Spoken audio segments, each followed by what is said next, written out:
Yan mga kamekaniko, ganito yung itsura niya nung natapos. Ito yung itsura niya ngayon. So yung mga kamekaniko, subukan nating linisin to. Yan, ito yung itsura niya. Yan. Ito yung itsura niya ngayon. Bago natin isalang dito sa ating panlinis na DIY panlinis. Yan mga kamekaniko, ganito yung itsura niya nung natapos. Yan o. Tapos ganito yung dati o. Hindi ko pa tinapos yung likod. Ganyan kadumi yung likod o. Tapos yung dati ito. Ito yung ngayon. Ito yung dati. Pinagkaiba. So yung mga kamekaniko, subukan nating linisin to. Yan, ito yung itsura niya. Yan. Ito yung itsura niya ngayon. Bago natin isalang dito sa ating panlinis na DIY panlinis. Yan. Ito yung lagi natin ginagamit ngayon. May cabinet na tayo. Pasok lang natin sa loob. Yan, sa loob na. Yan. Linisin lang natin. Try. Try natin linisin mga kamekaniko.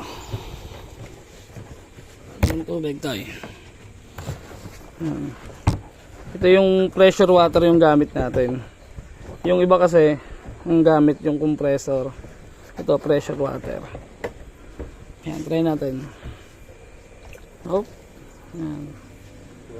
Okay. Why?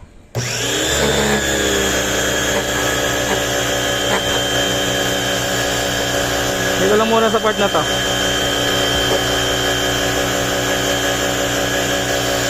Patay.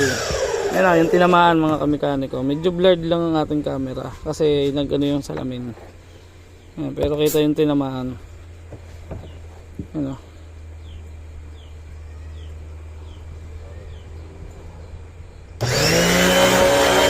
Ayusin natin.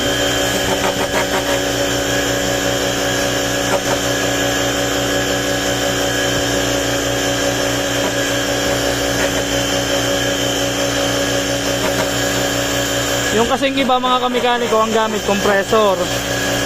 Ito pressure water. Tapos buhangin lang. Kaso iba yung outcome nito. Ito para lang sa mga pipinturahan. Hindi ka totally makislap. Pero pwede naman natin pakislapin.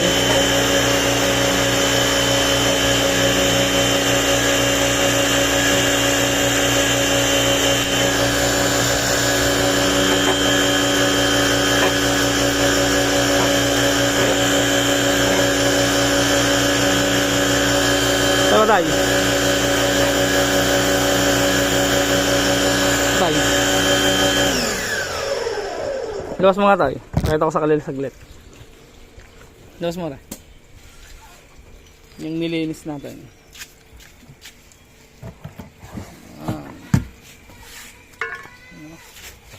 Tagalin mo yung buhangin. Ayan, ano yung lang? Himasin mo lang.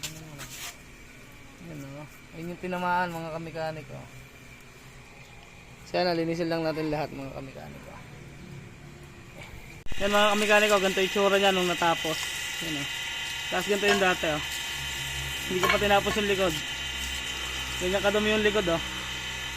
Tapos yung dati ito. Ito yung ngayon. Ito yung dati. Pinagkaiba. Diba?